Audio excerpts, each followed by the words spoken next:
Okay, let's go ahead and get started. Good afternoon, everyone. I'd like to call our Erie Land Bank meeting for January 22nd. I'd like to call it to order and would start by seeking an approval of the consent agenda and the minutes from our December 18th meeting. Are there any questions or comments on the agenda or the minutes? I move to accept the consent agenda as presented. I'll second that. All in favor? Aye. Aye. Okay, takes us to finance report. Yes, so included in your packet, we have the balance sheet. It's showing the checking account with a balance of $94,300.42. Total bank accounts are a little over $142,000. On the profit and loss, it was showing the net income is a negative $22,550.62. So we did not have the December requisition submitted to be able to receive the funds for November. So that is why we're showing a loss there. And we were still continuing to pay our contractors and attorney out of the checking account in the meantime. So we are hoping to get reimbursed for that at the county land bank meeting when that gets approved. That was for November and December. And then I also have the check detail in there, just the checks that were dispersed for December. Is that reimbursement taking longer than it normally does, or is it just So does there, it slow down any? Their December meeting is 2 weeks earlier than usual due to the holiday, so it just put a tight time frame on turnaround from November to December. Still a timing issue and not. Yeah, it was more of a timing issue. Okay.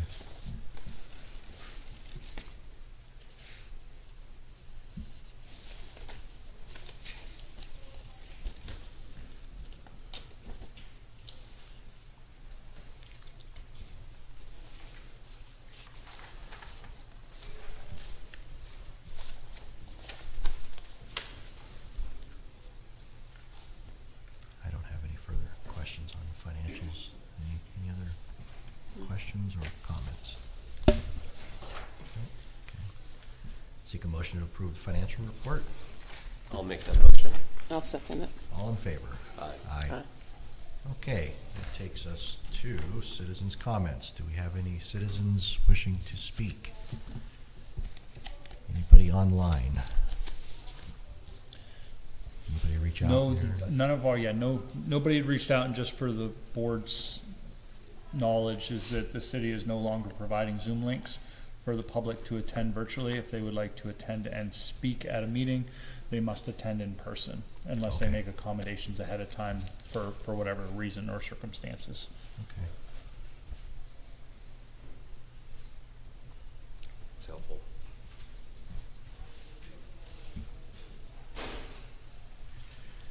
Okay, takes us to report of the executive director for work plan updates. All right, so there should be a stapled packet all the way at the back of your board packet. Just some updates as far as the different work plans and the properties associated with those.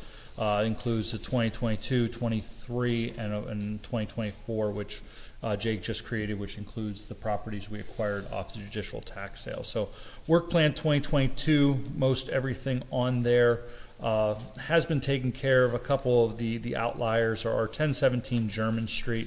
That was the property, if you remember, we as a board went and visited. We solicited for rehabilitation bids.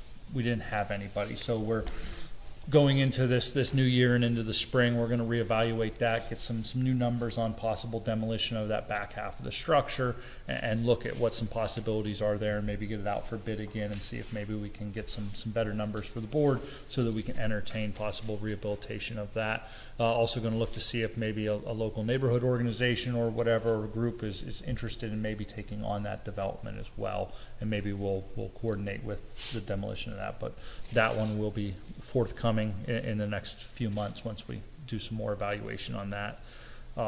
That's about it on that on the 2022 work plan. Everything else other than that, it's either been sold, it's under a developer agreement, or the lot is available and will be marketed to the adjoining property owners. 23 work plan, this one's kind of many different stages based upon whatever the property would be. Judicial tax sale, of course, we've, the 6 months went by from December 22. We've been able to demolish those or put the other ones out for demolition. First one on the kind of about 8 down is 51921 East 25th Street. That was one we acquired from judicial tax sale that there was an individual residing in the property without utilities. So we had to go through that process. Gene's team did all the paperwork to file the ejection, and we finally, before Christmas, made sure the property was vacant and have secured that, and we'll prepare that one for demolition. Other than that, a couple of the gray highlighted ones, we had property where we filed blight acquisition on behalf of the land bank, and the property owner demolished that, so we will be working to deed that one back over to that property owner since they remediated the blight. That's on the redevelopment authority side of things. 163 Brighton is another property, first quarter condemnation. Right before Christmas, we kind of got the final order from the judge saying we could kind of proceed with those. It's a hoarder situation, so we're looking at that. We met with a auctioneer at the property, hoping that maybe we could get them to empty the property with the proceeds, from the auction of the items going to, the cost of cleaning it out. But after walking through it, they determined that there wasn't, the bad outweighs the good that's in the property. So we've got to look at that and kind of see what we're going to do there. Because it's in a neighborhood. It's certainly the poorest house in the neighborhood. It's right up off of 38th Street and Peach. We spent some money. We cleared the overgrowth and cleaned up the neighborhood to kind of help, show some effort up there. But we have to kind of figure out what we want to do. It could be salvageable, but again, like I said, it's a hoarder situation that is just going to cost some money to clean out if that was the route we went. 320 Plum Street, another one we just got a final order on. Possible developer proposal there, so we're going to get that one out here in the coming months for proposals. I think, hold on, let me see what I got. That's it for that one. And then on the last page, which is the 2024 work plan, is just the properties that we were successful bidder on at the 23 judicial tax sale. So of course we have to wait the 6 months for those to go through so Gene can do his thing on those, and then we'll proceed with that. Just a note on those, any of the ones vacant lot were acquired for the East Bayfront Greenway Trail through the redevelopment authority. So those, once we complete acquisition of those, will be moved over to the East Bayfront Greenway Trail project. So all of them listed that way. Yeah, except for 1003 East 23rd Street. My recollection on that one, I believe it's next door to a property we already own. So it was an attempt to make a buildable lot in that area, I believe. Jake, did you have any? Yes. We put these together so early on, sometimes it's hard to remember exactly what they're for. Other than that, so 649 Downing Court, our West Bayfront filled out a contingent sales agreement on that one, along with 427 Liberty. We did go inside those. 649 Downing Court is a viable rehab, so OWB is okay with moving forward with that one.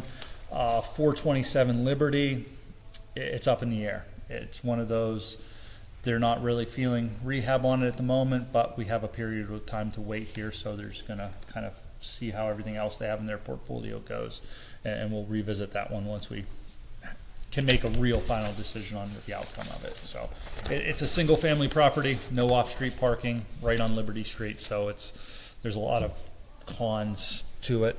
So any questions on those?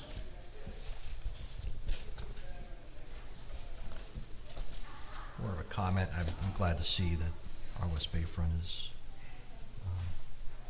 interested in those parties. Maybe we can learn a little more about the proposal, see a budget, see if there's a way we can help finance that, however we can assist and however we can help. I think we need to take a look at. So, Well, speaking of, as the treasurer of our West Bayfront, I would welcome that conversation. And Yeah. we've been in conversations with the redevelopment authority to perhaps access some ARPA funds to help, do that. Because the whole idea is our West Bayfront, the Bayfront East Side Task Force, Sister St. Joseph, is to, target, the properties within the neighborhood, make them viable, resell them so we can welcome new homeowners or renters. That is really the goal here. So I figured there were probably conversations, but yeah. okay. Good.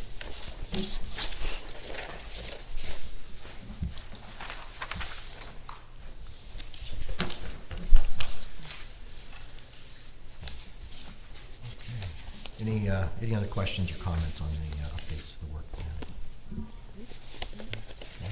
Okay. Hearing none, let's move right into solicitor's report. Mr. Sundberg. Good afternoon, Board. You'll see my report. Aaron spoke to the 519, 521 East 25th Street. We're able to get that person out of there so that we rightfully do what we need to do with regard to that property. Set forth the most recent Erie Land Bank sales that happened in the latter part of December, and then we're working with, and I again want to thank Aaron and his entire office staff helping us get through back taxes, getting properties encumbrances, liens and encumbrances released so that they can be sold. So we're meeting on a regular basis, coordinating that process so the turnaround time is a little bit quicker. Again, even though the liens have been released by order of court, there's still liens of record, and third parties want to see them removed from the actual title, the recording. So that's what we're doing to help effectuate the sale, quick turnaround for the Erie Land Bank. So again, I want to thank Aaron and his staff to help me facilitate that. Was this the question that had come up about title insurance not being okay, which is a court order? We had talked about this, right? We did. That's one of the issues that the title insurance companies want to see. Not the liens literally satisfied of record, not only just dismissed by court order. So that's part of the process too. Which I can understand that. Yeah. So, And then that 2024 properties, again, we wait the 6-month appeal period. Aaron had correctly marked all that, the 6-month wait period. Just this past week, received a phone call. And why that's so important, just received a phone call from a client of our office who was a successful bidder at the tax sale, has gone in and put about $7,000 worth of work on the property. An appeal has been taken, and the review of the notice process has confirmed that they missed one of the property owners in notifying them, so the tax sale is going to be set aside. So now the contractor, he's going to get his money back, but he's had a crew go in there, yeah. start doing work. And, Gene, how am I going to get my money back? Well, I'm not sure. We're going to work on that. It's not extinguished until it's extinguished. Yes, right. He didn't have the deed. He didn't wait the 6 months. Yeah. And so that's why that's so important. So thank you. Okay. Any questions or comments? Hearing none, thank you for the update. Takes us to unfinished business and new business.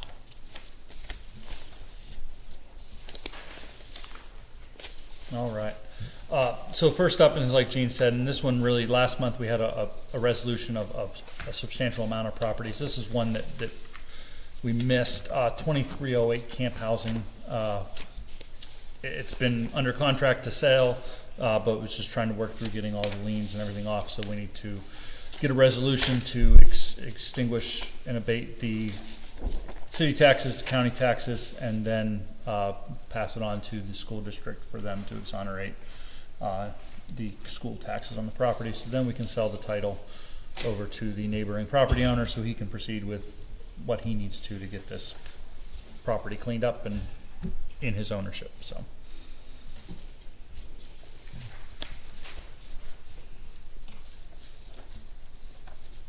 This is pretty much the standard resolution we've seen on Yes. other properties, right? I don't Correct. see anything different from. No, nothing from different, other just ones, so. outlines the property, the taxes that are listed as payable. And there is one note on the last is that the 2023 taxes aren't being shown, but if there are any, the resolution would cover any of the city, county, and school taxes that are due payable to the county assessment office. So that by resolution, the board approves that, and that those would be extinguished if they were found prior to closing or even post-closing.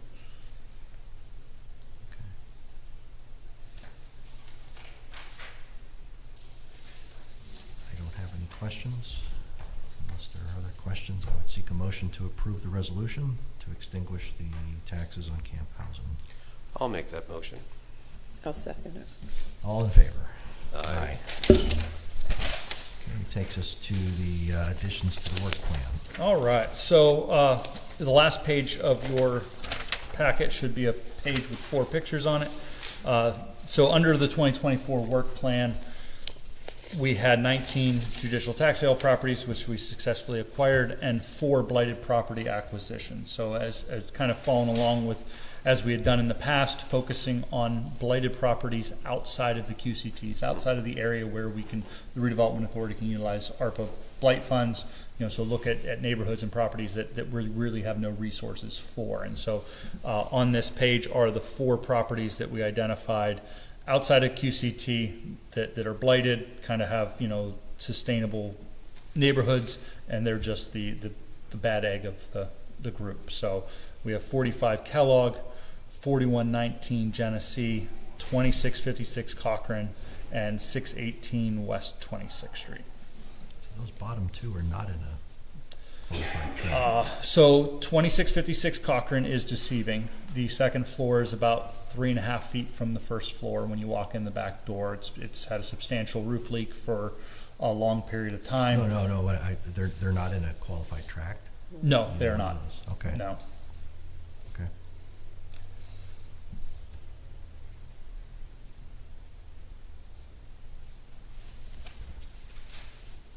Well, I've said it in prior meetings, I like that we're focusing, in an area where these other dollars can't reach. It makes all the sense to do that, so.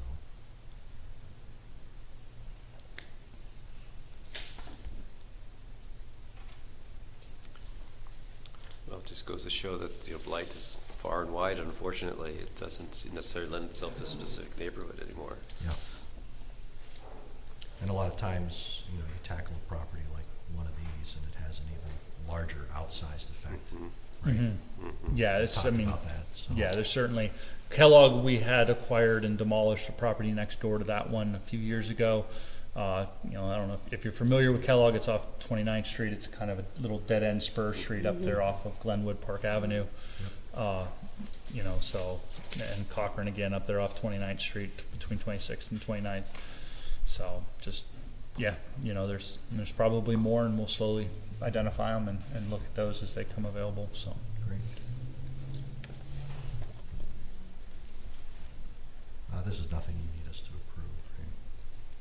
approve, right? Actually, just I guess a motion to proceed with moving these ones through the process would be I didn't appreciated. see that in here. You do need a motion. Yeah, just a board motion to. All right, to then I move would on seek these. a motion to add the 4 highlighted properties to the 2024 work plan. I'll make that motion. And I'll be pleased to second that. All in favor? Aye. Motion carries. Okay, development agreements. All right, this is more for discussion, and as we had this study session scheduled and we had to cancel it just because I didn't feel we were fully prepared for it. But just kind of some of the issues and concerns we're having with developer agreements right now. We have, and as you can see on the work plan, there's about 7 or 8 developer agreements out there. Over the history of the land bank, we've had 3 successful certificate of completions on developer agreements. 2 of them are by one developer and the other is by a separate one. However, you know, if you remember a year and a half ago-ish, it was probably about the fall of 22, we discussed and added the escrow funds to the developer agreements and $10,000. And at that time, we certainly thought that taking $10,000 of someone's money and holding it in escrow would be an incentive to facilitate the rehabilitation.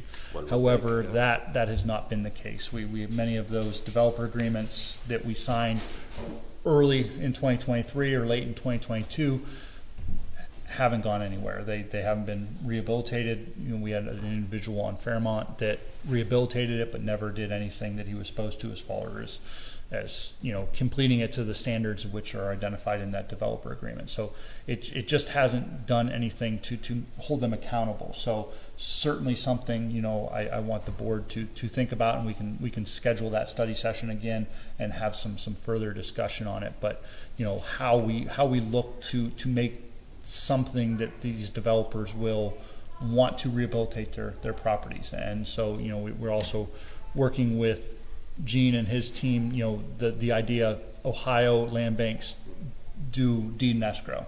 And so we're looking at what our abilities in the state of Pennsylvania are to hold some type of title to that property, because right now our developer agreements identify a right or reverter, which, and Gene can speak on why that just is a little cumbersome. So yeah, I mean, at that dollar amount, I'm just surprised that's still not enough of a stick. 10,000 is a lot to me. Are they going into this thinking they're still going to get that back? Or, I mean, I think and not having spoken with many of them, you know, it kind of appears if for the price they're getting the property for, that 10 grand is something that they just could walk away from and not. Cost of doing business. Yeah, you know, so. Can we somehow make it difficult to get a building permit in the future? You know, if someone's on the naughty list, you know. Our developer agreement and the memorandum to develop that's been filed, which has had some changes, and Gene can speak to that, but you know, it makes it harder for them to title the property over at a later date, because the title agent will find our memorandum, but that's only if they sell the property. Mm-hmm. If they turn it into a rental, then, as with many of our developer agreements across the city from years past, nothing activates until they try to title that property to somebody else that doesn't do a quick claim deed. So, you know, there's just, yeah, you know, certainly I know when we talked to escrow, that was we thought we were holding something tangible that we could, you know, utilize to leverage the rehabilitation, but that hasn't been the case. So I don't know what that answer looks like today, but I would like to get our study session rescheduled sooner rather than later, sometime in the next few weeks at least, so we'll all have a little time to think about it, and we can walk into the meeting with maybe an idea or two, and see what other best practices are. Because I am surprised this has not really worked out the way we thought, but yeah, let's circle back around and get this scheduled. okay, yeah, we'll get that on the schedule. So, and that's really number 4, the vacant lot development. Just really another one we can certainly just, you know, to put into your minds to start some thought on is we do have some, and I provided the master property list for the land bank, and certainly we have marketed these properties to adjoining property owners, and whatever the case may be, they're not interested in acquiring them. You know, whether maybe $500 is too much, you know, plus the associated fees to get that title transferred, or whether they feel they can just utilize it for free because the land bank's mowing it. You know, not certainly sure. You know, not really sure. You know, certainly we know those hurdles exist, and we know people use our lots, you know, through the redevelopment authority and that over the years, because we maintain them, you know, to a certain extent. And so we're sitting on some properties, and certainly there's some that are potential development sites that maybe we could put housing on, or somebody could put housing on. So, you know, we're starting to now look at what our possibilities could be, what the land bank could facilitate, what we if we wanted to do something else. So certainly still early on. Jake's been in touch with a couple individuals that, up in New York that have done some development with some modular homes, some smaller type structures. So we're just kind of exploring our different possibilities so that we can bring those to the board, for some options, and also put it out to the board members for any thoughts or possibilities there. So we certainly want to minimize our holdings as far as vacant lots, because I know, land bank doesn't want to be financially responsible for maintenance of all of those lots. Do you think, and I know every scenario is going to be different, but do you think it's just as simple as, like you said, these folks are probably using this as their yard already? They don't want the tax bill, even though it would be minuscule.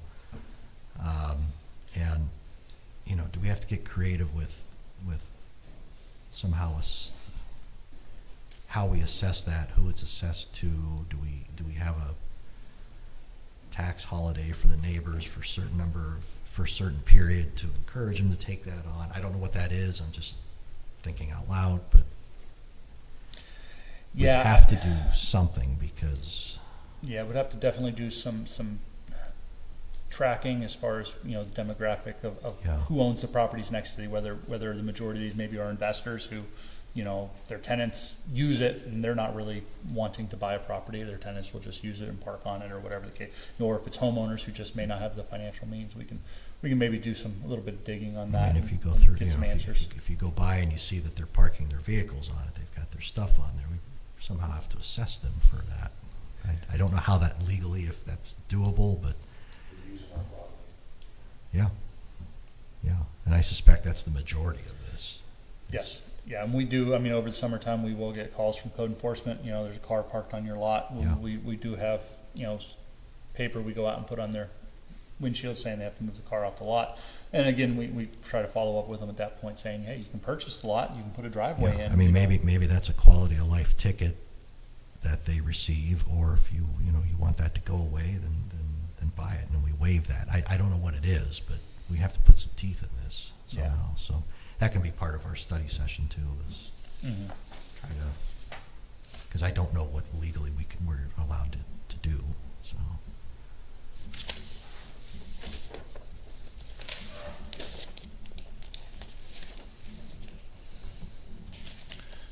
So yeah, we'll Cynthia will get a poll out. We'll try to get a date scheduled for a study session here, and Thank you. we'll get some information. Hopefully, have a little bit more for I you. enjoyed that just to keep up, right? Even if it's just a couple times a year to huddle up and think out loud. So. It's okay. Okay. Any comments on anything we've covered so far? Any other business?